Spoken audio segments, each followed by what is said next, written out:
తెలంగాణ రాష్ట్రం ఏర్పడి 8వ విద్యా సంవత్సరం గడుస్తున్నదే.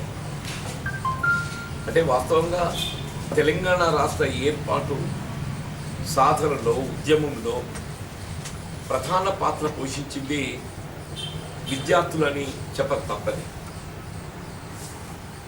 ఇవాళ రాష్ట్ర ఏర్పాటుతోని మెరుగైనటువంటి ఒక విద్యా విధానం, దాంతోపాటుగా నిరుద్యోగ యువతకందరికీ ఉద్యోగ అవకాశాలు మెరుగుపడతామనేటువంటి ఒక భావనతో రాష్ట్ర ఏర్పాటు ఉద్యమాన్ని బలోపేతం చేయటం, తెలంగాణ సాధించుకోవడం. ఇలా రాష్ట్ర ఏర్పాటుతోనే మెరుగైనటువంటి ఒక విద్యా విధానానికి సంబంధించి ఇలా రాష్ట్రంలో అధికారానికి వచ్చినటువంటి TRS party KG to PG వరకు ఆంగ్ల మాధ్యమంలో నిర్బంధ ఉచిత విద్యా బోధన ద్వారా అందరికీ సమానమైనటువంటి విద్యా అవకాశాలు కల్పించడం జరుగుతుందనేటువంటి ఒక భావన వ్యక్తం చేసింది. ఇప్పుడున్నటువంటి ఒక పరిస్థితి మనం గమనిస్తే ఇలా ప్రభుత్వ విద్యాలయాలను బలోపేతం చేయడం పక్కన ప్రైవేట్ విద్యను ప్రోత్సహించే విధంగా, కార్పొరేట్ స్థాయి విద్యను ప్రోత్సహించే విధంగా ఏ విధంగా ప్రైవేట్ యూనివర్సిటీస్కు అనుమతులు ఇవ్వడం జరిగిందో మనకు తెలిసిందే. విద్యా విధానంలో వీళ్ళ ప్రాథమిక స్థాయి విద్య ప్రధానమని చెప్పక తప్పదు. వీళ్ళు మనం పాఠశాల స్థాయి విద్య మనం ఆశించిన విధంగా ఆంగ్ల మాధ్యమంలో విద్యార్థులకు కల్పించబడగలిగినప్పుడు వాళ్ళ భవిష్యత్తు ఇవాళ ఏదైతుందో స్థిరపడే విధంగా మెరుగైనటువంటి విద్యా అవకాశాలు పొందడానికి అవకాశాలు లభిస్తాయి. సరే, గడిచిన 8 సంవత్సరాలుగా ఇలా పాఠశాల స్థాయిలో ఇలా ఆంగ్ల మాధ్యమ విద్యకు సంబంధించి నిర్లక్ష్యం చేసినా కానీ రాబోయే విద్యా సంవత్సరంకి వెళ్ళి ప్రభుత్వ పాఠశాలలు అన్నీ కూడా ఆంగ్ల మాధ్యమంలో విద్యా బోధన సౌకర్యాలు కల్పించడం జరుగుతుందని చెప్పని ఇదైతే రాష్ట్ర ప్రభుత్వం గౌరవ ముఖ్యమంత్రి గారు మరి విద్యా విధానం ప్రకటింప చేయడం జరిగిందో, అంటే ఒక విధంగా ప్రభుత్వ పాఠశాలలు బలోపేతం కాబోతున్నటువంటి ఆశలు జీవించలేదు. 22-23 విద్యా సంవత్సరం ఏదైతుందో జూన్లో ఆరంభమవుతుంది. అంటే మనకు ఈ బోధన ప్రక్రియకు సంబంధించి నియామకాలన్నీ కూడా బిఫోర్ ఎండ్ ఆఫ్ మే మనం పూర్తి చేసుకోగలిగితేనే వీళ్ళ విద్యా సంవత్సరం ఆరంభం నుండి మనం ఆశించిన మేరకు ఆశించిన విధంగా బోధన సౌకర్యాలు కల్పించేటువంటి ఒక అవకాశం ఉంటుంది. ఇలా రాబోయే విద్యా సంవత్సరంకి వెళ్ళి ఏదైతే ఆంగ్ల మాధ్యమంలో విద్యా బోధన సౌకర్యాలు అన్ని ప్రభుత్వ పాఠశాలల్లో కల్పించడం జరుగుతుందని చెప్పి పేర్కొనడం జరిగిందో, ఇవాళ మొత్తానికి ఆ అంశం తెరమరుగైపోయింది. సరే, పాఠశాలకు కావాల్సినటువంటి ఒక మౌలిక సదుపాయాల కల్పన అనేది అది కూడా ప్రధానమని చెప్పక తప్పదంటుంది. ఇలా పాఠశాలలకు కావాల్సినటువంటి ఒక మౌలిక సదుపాయాల కల్పనకు సంబంధించి సరే ఏదైతే ఇవాళ మీరు మన ఊరు మనబడి వీళ్ళ దశల వారీగా 3 సంవత్సరాల కాలంలో ప్రభుత్వ పాఠశాలలన్నీ కూడా సంపూర్ణ స్థాయిలో వీళ్ళకి కావాల్సినటువంటి ఒక వసతి సౌకర్యాలే కానీ మౌలిక సదుపాయాలను కల్పించడం జరుగుతుందని చెప్పని పేర్కొనడం జరుగుతుందో, అందులో భాగంగా ఇప్పుడు ఫస్ట్ ఫేజ్లో 1/3 ఆఫ్ ది స్కూల్స్ మన రాష్ట్రంలో దాదాపు 30,000 పాఠశాలలు ఉన్నాయి. 30,000 పాఠశాలలు అంటే మొదటి విడత 1/3 అంటే దాదాపు 10,000 పాఠశాలలను తీసుకోవడం జరుగుతుంది. ది రెస్ట్ 20,000 ఏదైతుందో అవి మళ్ళీ నెక్స్ట్ ఇయర్ ఇది ఒక భాగం. ఇలా మౌలిక వసతుల సదుపాయాల కల్పన ఇలా ఏదైతే మన ఊరు మనబడి ప్రాధాన్యతగా చేపట్టాలని ప్రభుత్వం భావిస్తుందో, వీళ్ళ విద్యా బోధనకు సంబంధించి వీళ్ళు ఉపాధ్యాయ పోస్టుల ఖాళీల భర్తీ ప్రధానమని చెప్పక తప్పదంటున్నాను. పోస్టుల ఖాళీలను భర్తీ చేయడం జరగదో మనం ఆశించిన బోధన మనం కల్పించాలి. దానికి తోడు ఆంగ్ల మాధ్యమంకి మనం కన్వర్ట్ కావాలని భావిస్తున్నాం కాబట్టి టీచింగ్ ఓరియంటేషన్ కూడా ప్రధానమని చెప్పండి. అంటే వీళ్ళ ప్రస్తుతం ఏదైతున్నదో వీళ్ళ మనకి కరోనా కోవిడ్ కంటే ముందుగా మన దగ్గర ఉన్నటువంటి ఖాళీలను గమనంలో తీసుకొని దాదాపు 12,000 ఖాళీలను గుర్తించి విద్యా వాలంటరీ ద్వారా మన బోధన సౌకర్యాలను కొనసాగించాం.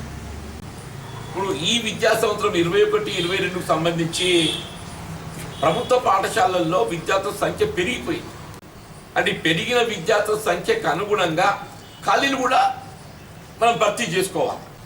మీరు గతంలో ఉన్నటువంటి ఒక 12,000 విద్యా వాలంటరీ వ్యవస్థను కొనసాగిస్తూ అదనపు అవసరాలకు అనుగుణంగా మీరు తాత్కాలికంగా విద్యా వాలంటీర్లను ఏర్పాటు చేసుకున్నా కానీ పోస్టుల భర్తీ అనేది ప్రధాన ప్రక్రియ అని చెప్పక తప్పదంటున్నాను. ఇలా ప్రభుత్వ పాఠశాలలో బోధనకు సంబంధించి ఈ అరకొర బోధన సిబ్బందితోని విద్యా వాలంటరీ వ్యవస్థను పూర్తిగా నిలుపుదల చేయడంతో మమ అనే రీతిలో బోధన కొనసాగుతున్నది. కనీసం మీరు రాబోయే విద్యా సంవత్సరానికైనా మెరుగైనటువంటి బోధన సదుపాయం కల్పించాలనంటే వీళ్ళ ఖాళీలుగా ఉన్నటువంటి ఒక దాదాపు 25,000 పోస్టులు ఖాళీ ఉన్నాయి. అవుట్ ఆఫ్ 1,20,000 పోస్ట్స్ వీళ్ళ రాష్ట్రంలో ప్రభుత్వ పాఠశాలల్లో దాదాపు 1,20,000 ఉపాధ్యాయ పోస్టులు ఉన్నాయి. ఈ 1,20,000 ఉపాధ్యాయ పోస్టులలో 25,000 పోస్టులు ఖాళీలు ఉన్నాయి. అధికారికంగా నేను చెప్పేది అధికారికంగా 25,000 పోస్టులు ఖాళీలు ఉన్నాయి. ఆ 25,000 పోస్టుల భర్తీకి సంబంధించి మీరు తక్షణమే ప్రక్రియ ఆరంభిస్తేనే కానీ జూన్ కల్లా ఏదైతుందో ఇవాళ ఈ ఖాళీల భర్తీ ప్రక్రియ పూర్తి కాబడదు. ఇవాళ ఖాళీల భర్తీకి సంబంధించి ముందస్తుగా చేపట్టబడే ప్రక్రియ టీచర్స్ ఎలిజిబిలిటీ టెస్ట్.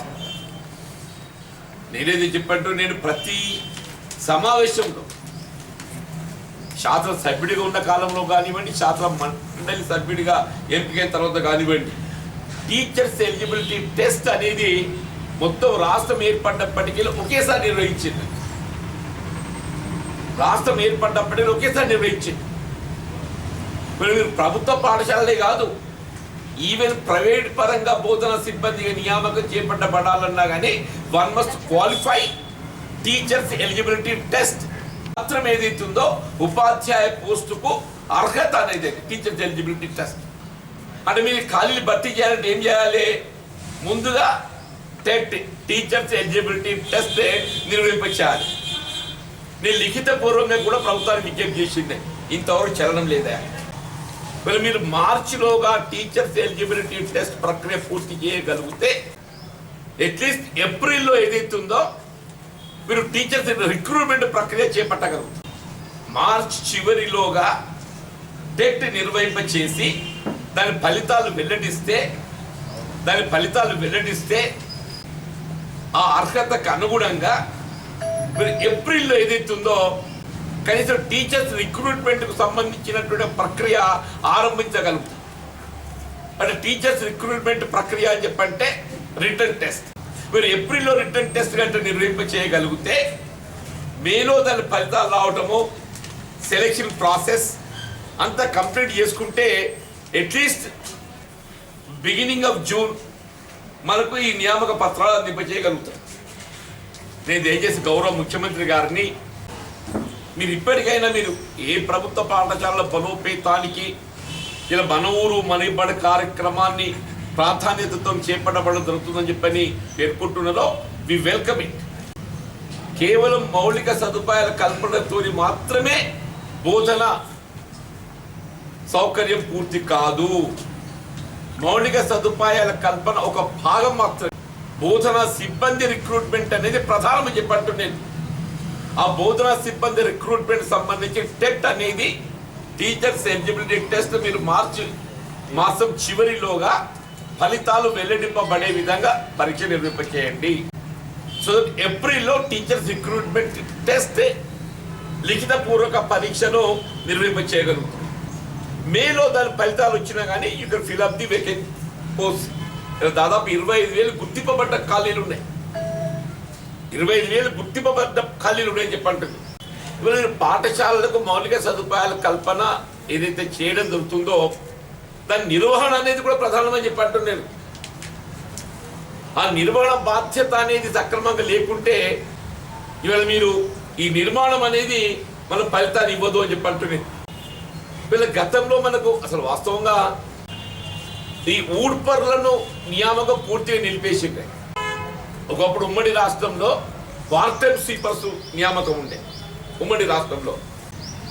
సరే తెలంగాణ రాష్ట్రం ఏర్పడ్డ తదుపరి దాని స్థానే స్కావెంజర్స్ వచ్చింది. ఏదో పాపం 2,500 రూపాయల వేతనంతోనే ఆశ్చర్యం చెప్పంటున్నాను. వీళ్ళు ఏం చేసిండ్రు, దాన్ని పట్టుకపోయి మీరు గ్రామ పంచాయతీలకు బాధ్యత అప్పగించింది.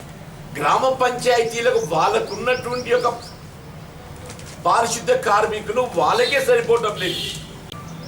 వాళ్ళు వచ్చి ఇక్కడ తరగతి గదుల శుభ్రతే కానీ వీళ్ళ మరుగుదొడ్ల శుభ్రతే కానీ త్రాగునీటి సౌకర్యం కల్పనే కానీ ఇవి చేయడం సాధ్యం కాదు.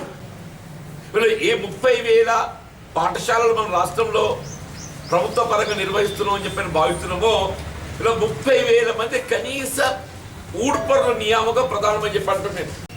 వీళ్ళ కాంట్రాక్ట్ అవుట్సోర్సింగ్ విధానంతోనైనా ప్రతి పాఠశాలలో కనీసం ఒక ఊడ్పరి, మీరు అతని ఊడ్పరి అంటారా లేక పాఠశాల పర్యవేక్షకుడు అంటారా, మీరు పేరు ఏదైనా పెట్టండి, ప్రతి పాఠశాలకి ఏదైతుందో అతను ప్రధానమని చెప్పంటున్నాను నేను. ఇప్పుడు పాఠశాలకి హెడ్ మాస్టర్ అంటే ముందేం చేసుకోవాలి, తాళాలు తీయాలి. బడికి ఓంగానే ముందు హెడ్ మాస్టర్ చేసే పని ఏంటంటే తలుపులు తాళాలు తీయాలి. హెడ్ మాస్టర్ తలుపులు తాళాలు తీసేంత వరకు ఊడ్చడం మొదలు కాదు. మళ్ళీ ఎవరో పొలాలను దొరకబట్టాలి, వాళ్ళతో ఊడిపియాలి. పొలాలను దొరకబట్టి వాళ్ళతో ఊడిపియాలి వంతులు పెట్టి. ఇవాళ మీరు ఒక 30,000 మంది చెప్పట్టు నేను ఊడ్పర్ల నియామకం చేపట్టగలిగినట్టయితే మీరు ప్రభుత్వ పాఠశాల నిర్వహణ ఇవాళ మీకు ఏదైతుందో మనం ఆశించిన విధంగా మనం చేపట్టగలుగుతామని చెప్పండి. దయచేసి అది తక్షణమే చేపట్టాలని చెప్పినది రెండోటి. మీరు మధ్యాహ్న భోజనం ఏదైతుందో కార్మికులు మనకు తెలియదు కాదు. మొన్న ఈ మధ్య 2 మాసాల పాపం వాళ్ళు కోవిడ్ కంటే ముందు అంటే 3rd విడత కోవిడ్ కంటే ముందు 2 మాసాలు సమ్మె చేసి 2 మాసాలు సమ్మె చేసి మళ్ళీ వాళ్ళే ఏ పిల్లలకు ఆకలితో అలమటిస్తారు అని చెప్పని వాళ్ళు దయా గోస అని చెప్పని మళ్ళీ జాయిన్ అయింది పాపం. నిజంగా ఊడ్పరులను వాళ్ళన్న పొలాలకు ఆకలితో అలమటిస్తారు అని చెప్పని వాళ్ళు పిల్లల మీద అభిమానంతో వాళ్ళ ఆకలికి అలమటించనీయొద్దు అని చెప్పని మాకేం రాకుండా మంచిదే అని చెప్పని మళ్ళీ జాయిన్ అయిపోయారు. పౌష్టిక ఆహారం కోడిగుడ్డు అని చెప్పన్నారు. ఆ కోడిగుడ్డు కావాల్సిన నిధులు విడుదల చేయకపోవడంతో ఆ కోడిగుడ్డు నిలిచిపోయింది. ఏ పౌష్టిక ఆహారము కోడిగుడ్డు అని చెప్పని పేర్కొన్నారో ఆ పౌష్టిక ఆహారం కోడిగుడ్డు నిలిచి ప్రతి విద్యార్థికి కనీసం ఒక 10 రూపాయలను కల్పించాలి. మీరు బియ్యం ప్రభుత్వం ఇస్తుంది, మరి మీకు ఏదైతుందో కుకింగ్ గ్యాసే కానీ లేక వంట చెరుకులే కానీ ఆయిల్ కానీ పప్పు కానీ ఇతర కాయగూరలు కానీ ఇవన్నీ సమకూర్చుకోవాలని చెప్పారంటే ఆన్ యావరేజ్ ఆన్ ఈచ్ స్టూడెంటే మనం 10 రూపాయలు ఎక్స్పెండిచర్ వస్తుంది. మీరు విద్యా వాలంటీర్స్కు చెల్లించాల్సిన బకాయిలు కూడా చెల్లించలేదు. ఇంతవరకు విద్యా వాలంటీర్ వ్యవస్థ కొనసాగించలేకపోవటము, వాళ్ళకి చెల్లించవలసిన బకాయిలు చెల్లించలేకపోవటము, కేవలం విద్యా వాలంటీర్స్కు వేతనాలు చెల్లించవలసి వస్తుందని చెప్పని విద్యార్థుల బోధన సదుపాయాల పట్ల ప్రభుత్వము నిర్లక్ష్య వైఖరి వహిస్తుందని చెప్పండి. పాఠశాలకు కావాల్సిన మౌలిక సదుపాయాల కల్పనకు ప్రాధాన్యత ఇవ్వాలని చెప్పని భావిస్తున్నారో పాఠశాలలు ఆశించిన మేరకు బోధన చేపట్టబడాలి అని అంటే unless you fill up the teaching staff ఆంగ్ల మాధ్యమంలో బోధన చేపట్టబడే విధంగా వాళ్ళు తగు తర్ఫీద్ ఇవ్వబడ్డప్పుడు మాత్రమే అది సాధ్యమవుతుంది. అలా ఊడ్పరులు అంతే ప్రాధాన్యత. ప్రతి పాఠశాలకు ఒక ఊడ్పరు ఉండే విధంగా పాఠశాల ఊడ్పరుల నియామకం మీరు ఎన్ఆర్ఐఎస్కి వెళ్ళి పెట్టండి.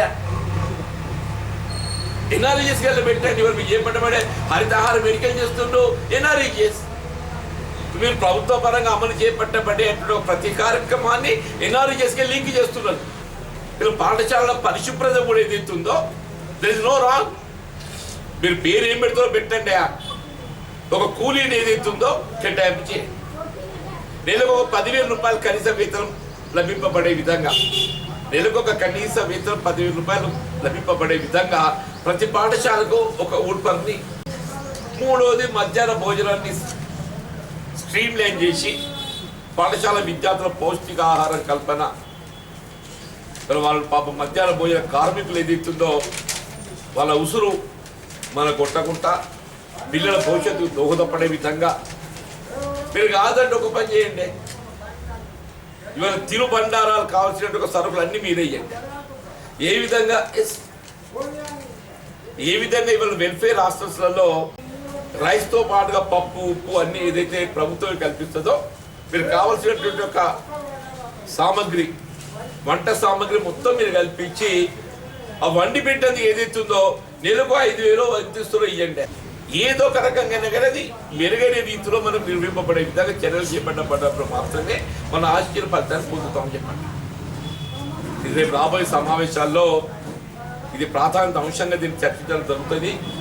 ఇక్కడ విద్య అనేది ప్రధానం కాబట్టి రేపు రాబోయే ఒక బడ్జెట్ సమావేశాల్లో దీన్ని ప్రాధాన్యత అంశంగా చర్చకు చేపట్టబడి జరుగుతుందని చెప్పని ఈలోగానే ప్రభుత్వానికి ఏదైతున్నదో ఈ ఆంగ్ల మాధ్యమంలో విద్యా బోధనకు సంబంధించి రాబోయే 2022-23కి వెళ్ళి మీరు చేపట్టబడేటువంటి ఒక కార్యక్రమానికి కావాల్సినటువంటి ఒక ఆర్థిక నిధులు సమకూర్చుకోండి. బడ్జెట్లో ఆర్థిక నిధులు సమకూర్చుకోవాలని చెప్పి విజ్ఞప్తి చేయడానికి ఈ సమావేశం మీ ద్వారా ప్రభుత్వానికి విజ్ఞప్తి